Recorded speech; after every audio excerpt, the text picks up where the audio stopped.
Hey, what's up, everybody? This is Daniel's son, getting ready to do another review. But before I get into the review, I just want to let everybody know that I'm probably not going to be posting many reviews in the fragrance groups anymore. I'm probably only going to be posting my reviews from now on just on my YouTube channel and on my own personal Facebook page. So if you're interested in any more of my reviews, you can just either do a couple of things. You can either go to my YouTube channel and subscribe. That way you'll be notified of my next postings, or you can send me a friend request on my Facebook page. That way you'll get a notification also. And if you don't want to do either one of those, you can just visit my YouTube channel, every once in a while. That way you can see, what I've posted. But I'm basically just going to be posting from now on just on my YouTube channel and my Facebook page. So you can do, one of those three things.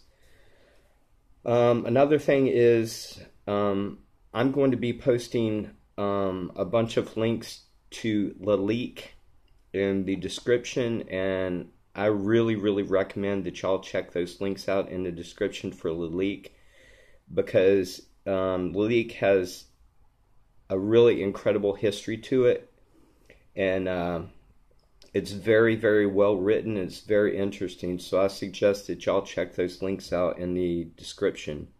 And I'll also post the link in the description to the review I'm doing today, Encre Noire à l'extrême. So this is a 3.3 ounce or 100 ml. It is Eau de Parfum. The perfumer is Nathalie Lorson. She's probably my favorite perfumer. I have like 3 favorite perfumers, and I think she might be my favorite one because she's done some incredible things. Also, Encre Noire, I don't know if a lot of people know this, but Encre Noire has 4 Encre Noirs in Lalique's line, and I've only ever heard people mention 3, but there's actually 4, and I'll get to that in a minute. But Encre Noire means black ink in French, and I think that's because of the inky fragrance you get in especially the first Encre Noire, and also this one. Also, you get that little bit of inky smell to it, so I think that's the reason they named it that. This particular one that I have now, the birth date or production date of this is November 2017. So I know a lot of people like to know the batch code numbers and stuff like that, but this is November 2013 when this was produced. Lalique has quite a bit of fragrances in their line. They have like right around 80 fragrances, and I'll actually might put that in the link in the description also. But Nathalie Larson has 180 plus fragrances that she's done, and she's done some incredible fragrances. She's done all the Encre Noirs.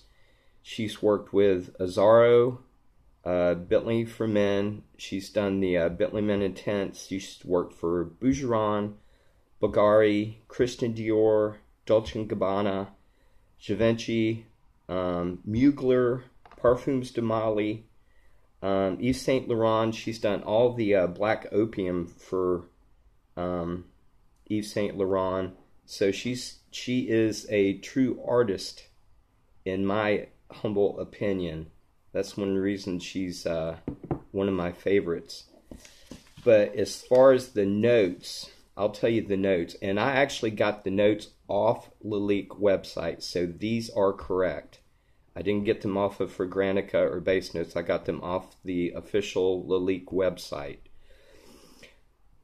Top notes to this are elemi, which is actually a tree that originated from the Philippines. It's I believe they get the resins from the elemi tree. Bergamot, cypress. The heart notes are vetiver, incense, orris root. The base note consists of benzoin, siam, sandalwood, and patchouli.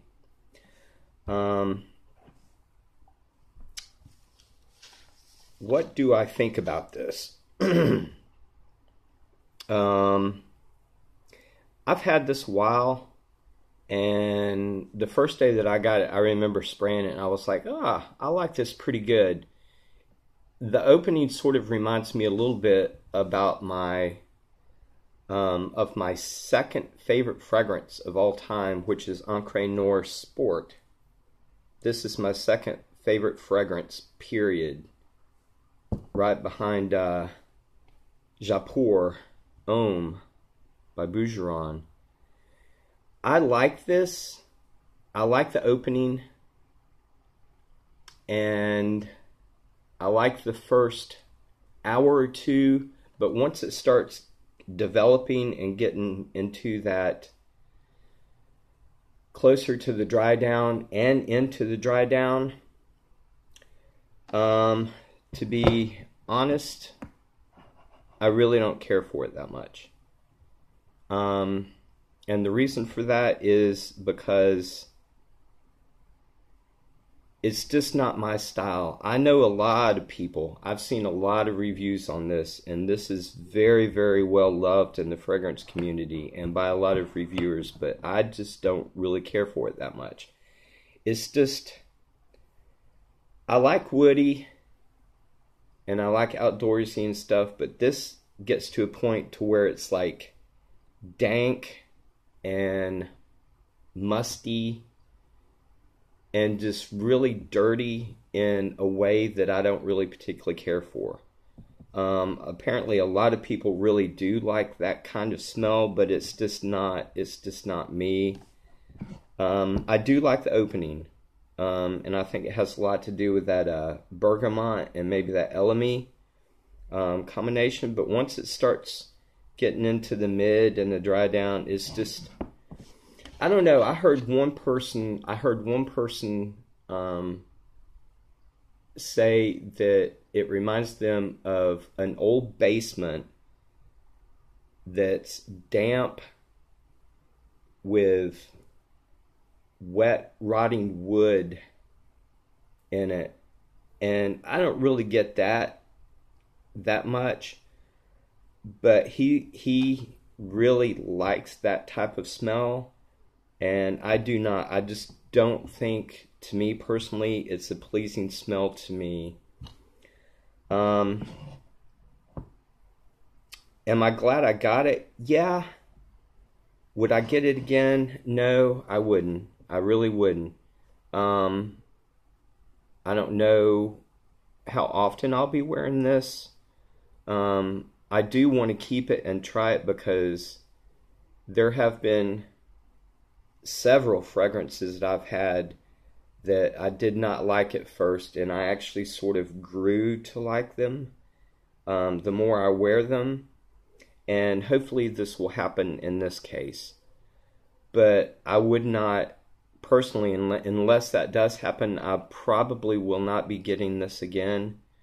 It's a unique scent. I'll give it that. It is a very unique scent, but it's just really rooty, and dank and dirty smelling and old wood smelling.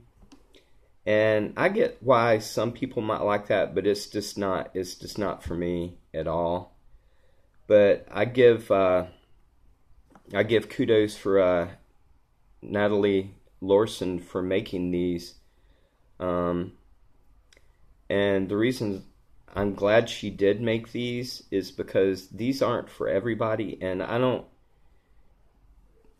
every fragrance is not going to be for me, and I'm going to like some fragrances that other people aren't going to like, and I'm going to not like fragrances other people like.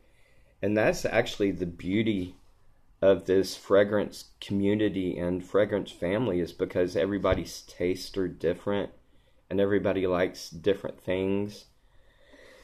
So I'm not going to like rate this, because I don't think that would be fair, really, because it's just my personal opinion. Other people are going to love this, but you know, it's an okay scent. But for me, the Encre Noire Sport is just more my style. It has much more going on in it, and it's just a brighter fragrance, and it's more lively. It's not as dark and damp and dirty and rooty as the Al Extreme. But oh yeah, I forgot to mention, I only hear 3 Encre Noirs that are ever mentioned. I've never heard anybody say anything about 4 of them, but there is 4 of them. It is Encre Noire that come out in 2006, the original. Encre Noire pour LA, or Ellie. It's a female, launched as a female perfume, that come out in 2009. The Encre Noire Sport come out in 2013, and then this one, the Al Extreme, that come out in 2015. So there's actually 4 Encre Noirs, and I've never heard anybody talk about the perfume version that come out. But anyway, I like it okay, but it's just not for me. But I know this is loved in the community, and I'm glad it is loved in the community. I know a lot of people love this. But anyway, that's pretty much it for my review. I tried to figure out how to, do this review, because I know it is loved, but I just wanted to be, honest, brutally honest about it, about my opinion and my personal feelings on it, about my experience with it, because if I don't do that, I shouldn't be doing reviews at all, in my opinion. So anyway, I have some other ideas for reviews. If y'all want to make a comment in the comment section about what you want to see. I think I'm going to get back to my original idea about my reviews, about doing reviews on reviews that nobody else is doing and nobody else is talking about. I don't really do the top 10 most popular or the brand new fragrances that's just come out. I don't really do reviews on that. Mine are more like underrated gems, and inexpensive fragrances that are excellent that nobody talks about. So I'm going to start sticking to that a little bit more. If y'all want to see some of these, let me know in the comments. Insurrection Wild, this is a really good one. And I have one that I got that's supposed to be an interpretation of Rive Gauche by Yves Saint Laurent. These guys have their own version of this. It's called American Blend by Fine Accoutrements. This is actually an EDT. This is not the aftershaves. This is the EDT. And this is excellent barbershop fragrance. I've never smelled a Rive Gauche before. I've never smelled that, but this is supposed to be pretty much right on the dot to that. And one of the fragrances that I'm starting to grow to like, that I didn't like at all at first, is Zeno by Davidoff. I'll do a review on that if you want. And one that y'all might laugh at, especially by this car company, but it's actually pretty damn good. It's really good for fall and winter. It's a really good vanilla fragrance, believe it or not. Ford Mustang Performance. Somebody was praising this on Facebook a couple of months ago, and I was like, I don't really know. But I ended up getting it. I seen it at like TJ Maxx or something, and I was like, well, it's cheap, I'll just go ahead and get it, and it's actually pretty good. And another fine accoutrements that I have that I ordered is an aftershave. It's called Santal Absolute. This is supposed to be their take on sandalwood by the art of shaving. Extremely good creamy sandalwood aftershave. This might end up being the best smelling aftershave fragrance, one of them in my top 8 anyway that I have. This is a really nice creamy sandalwood.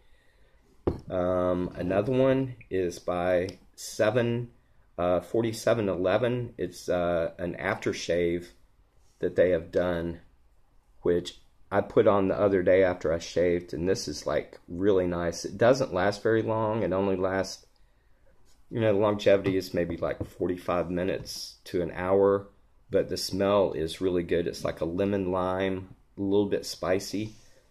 And another one that I got, I've been wanting to get some more lavender fragrances, and this is a good lavender fragrance. It's not one of my favorites, but it is a mild lavender fragrance, and it's pretty good. Wild Country by Avon. I had this like 25 years ago, I think, and I don't remember much about it, but once I sprayed it, I was like, I remember this smell. It's pretty good. I'm just getting over having the flu, and I wore this a couple of times, and it made me feel a little bit better. And my last one I got a few weeks ago, one of the all-time greatest classic fragrances that you can get, and it's still like a #1 seller, and nobody ever talks about this, is Old Spice. And this is actually the cologne. This is Eau de Cologne. This is not the aftershave. This is stronger and more potent than the aftershave. And this is actually Eau de Cologne spray. And I've been wearing this too. And this is killer, man. It's really oriental, spicy. It's got a lot of good vanilla in it. Spicy vanilla. But anyway, that's it for my review. It's starting to get dark out, so I better cut it off. But anyway, that's it for my review. So if y'all want to see any more reviews, do what I said, the 3 options you have. But anyway, I hope everybody's doing okay. And I love y'all, and I'll talk to y'all later. Bye.